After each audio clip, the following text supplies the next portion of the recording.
Tapping case మరింత ఆలస్యం కానుందా? కేసులో చిక్కుముడి వీడడం ఇప్పట్లో సాధ్యమయ్యే పని కాదా?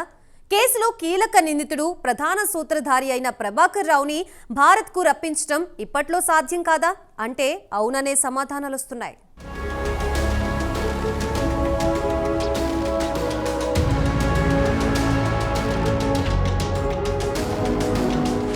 తెలంగాణలో సంచలనం సృష్టించిన ఫోన్ ట్యాపింగ్ కేసు విచారణ ఎంతకీ ఓ కొలిక్కి రావడం లేదు.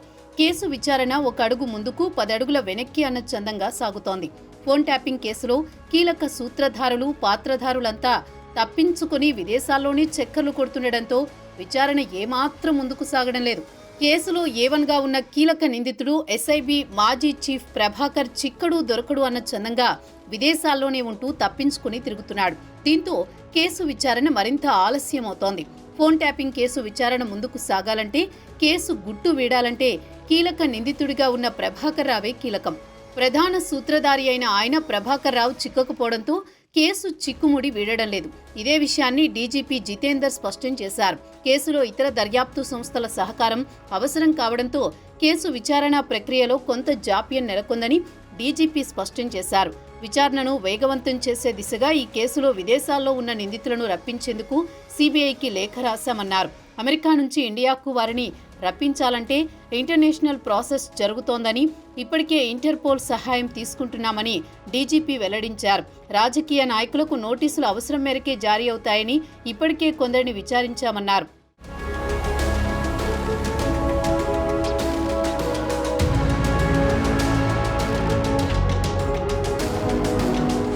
ఫోన్ ట్యాపింగ్ కేసు విచారణలో జరుగుతున్న జాప్యంపై తెలంగాణ హైకోర్టు కూడా తీవ్ర అసంతృప్తిని వ్యక్తం చేసింది. విదేశాల్లో ఉన్న A1 ప్రభాకర్ రావు, A2 శ్రవణ్ రావులపై రెడ్ కార్నర్ నోటీస్ జారీ చేయడం ఆలస్యం ఎందుకని హైకోర్టు పోలీసులను నిలదీసింది. వారిద్దరిని ఎప్పుడు అరెస్ట్ చేస్తారంటూ పోలీసుల తీరుపై హైకోర్టు తీవ్ర అసహనం వ్యక్తం చేసింది. ఫోరెన్సిక్ ల్యాబ్ నివేదికల్లో ఆలస్యంపై కూడా ప్రశ్నించింది. అయితే తనకు ముందస్తు బెయిల్ ఇవ్వాలని కోరుతూ శ్రవణ్ రావు దాఖలు చేసిన బెయిల్ పిటిషన్పై విచారించిన హైకోర్టు తీర్పును రిజర్వ్ చేసింది. అయితే కేసులో కీలకంగా ఉన్న ప్రభాకర్ రావు, శ్రవణ్ రావు వస్తే గాని కేసు దర్యాప్తు ముందుకు సాగదని పోలీసులు చెప్తున్నారు. శ్రవణ్ రావు ఫోన్ ట్యాపింగ్ కుట్రలో భాగస్వామిగా ఉన్నారని, ఫోన్ ట్యాపింగ్లో కీలక పాత్ర పోషించారని, నిందితులంతా కలిసి 62 హార్డ్ డిస్కులను ముక్కలు చేసి నదిలో పారేశారని హైకోర్టుకు పోలీసులు వివరించారు. ఓ న్యూస్ ఛానల్ ఎండీగా ఉన్న శ్రవణ్ రావు తరచూ ప్రభాకర్ రావును కలిసి ఎవరి ఫోన్ ట్యాపింగ్ చేయాలి అనే అంశంపై తదుపరి వ్యూహాలపై చర్చలు జరిపేవారని తెలిపారు. ఈ మేరకు ఇతర నిందితులు కూడా వాంగ్మూలం ఇచ్చారని చెప్పారు. ఇక ప్రణీత్ రావు తరచూ శ్రవణ్ రావును కలుస్తూ టార్గెట్ ఏంటి అని తెలుసుకునేవాడని వెల్లడించారు. కేసుతో సంబంధం లేకుంటే భారత్కు తిరిగి రావచ్చు కదా అని ప్రశ్నించారు.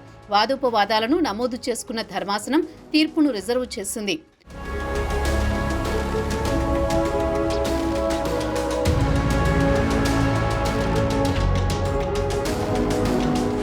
మరోవైపు ఈ కేసులో ప్రధాన నిందితుడైన ప్రణీత్ రావును ఇప్పటికే పోలీసులు విచారించారు. ప్రణీత్ ఇచ్చిన సమాచారం ఆధారంగా స్పెషల్ ఇన్వెస్టిగేషన్ బ్రాంచ్ ఎస్ఐబిలో పనిచేసిన పలువురు అధికారులు, కానిస్టేబుళ్లను పిలిచి విచారిస్తున్నారు. ఎస్ఐబిలో పనిచేసిన అడిషనల్ ఎస్పీ తిరుపతన్నకు కూడా నోటీసులు ఇచ్చారు. దీంతో ఆయన బంజారాహిల్స్ పోలీస్ స్టేషన్లో స్పెషల్ టీం ముందు హాజరయ్యారు. వీరితో పాటు గత బీఆర్ఎస్ ప్రభుత్వంలో ఎస్ఐబిలో పనిచేసిన వాళ్ళందరినీ విచారించే అవకాశం ఉందని తెలుస్తోంది. ఇందుకు గాను దర్యాప్తు అధికారులు సైబర్ క్రైమ్ నిపుణుల సహకారం తీసుకుంటున్నారు. ఇదే సమయంలో గత ఏడాది డిసెంబర్ 4న రికార్డు ధ్వంసమైన సమయంలో చోటు చేసుకున్న పరిణామాలపై పోలీసులు స్టేట్మెంట్ రికార్డు చేశారు. అటు వికారాబాద్ అడవుల్లో మూసీనదిలో హార్డ్ డిస్కుల శకలాలు స్వాధీనం చేసుకున్నారు. నాగోల్ వంతెన కింద మూసీనది ప్రవాహంలో 6 హార్డ్ డిస్కులు లభ్యమయ్యాయి. దీంతో ఇందులోని డేటాను రాబట్టడంపై పోలీసులు దృష్టి సారించారు. దీంతో పాటు పలువురు ఇళ్లలో సోదాలు కూడా కొనసాగాయి. హైదరాబాద్ మాజీ టాస్క్ ఫోర్స్ డీసీపీ రాధాకిషన్ నివాసంలోనూ సోదాలు జరిగాయి. అంతకుముందు ఓ న్యూస్ ఛానల్ యజమాని ఇంట్లో సోదాలు నిర్వహించి 2 ల్యాప్టాప్స్, 4 ట్యాబ్లు, 5 పెన్ డ్రైవ్లు, హార్డ్ డిస్కులను స్వాధీనం చేసుకున్నారు పోలీసులు.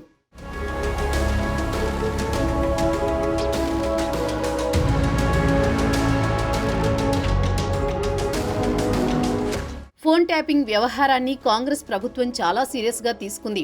ఈ కేసులో ఇప్పటికే పోలీసు ఉన్నతాధికారులు అరెస్ట్ అవగా రాజకీయ నాయకులు కూడా అరెస్ట్ అవుతారంటూ వార్తలు సోషల్ మీడియాలో చక్కర్లు కొట్టాయి.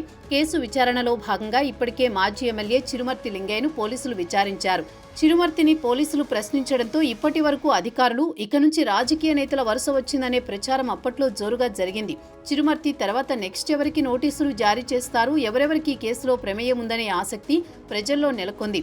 ఫోన్ ట్యాపింగ్ కేసులో పోలీసులు ఇప్పటికే మాజీ డీసీపీ రాధాకిషన్ రావు, ఏసీపీలు భుజంగరావు, తిరుపతన్న, డీఎస్పీ ప్రణీత్ రావులను అరెస్ట్ చేశారు. ఇక కేసులో A1గా ఉన్న ఎస్ఐబీ మాజీ చీఫ్ ప్రభాకర్ రావు, ఓ ఛానల్ అధినేత శ్రవణ్ రావులు అమెరికా వెళ్లిపోయారు. కేసు పురోగతికి వాళ్ళిద్దరే కీలకం కావడంతో వారిని ఇండియా రప్పించేందుకు తెలంగాణ పోలీసులు తీవ్రంగా ప్రయత్నాలు చేస్తున్నారు. మరి వాళ్ళిద్దరూ ఇండియాకు వచ్చేదెప్పుడు, కేసు విచారణ గుట్టు వీడేదెప్పుడు అన్న సందేహాలు పోలీసులను వెంటాడుతున్నాయి.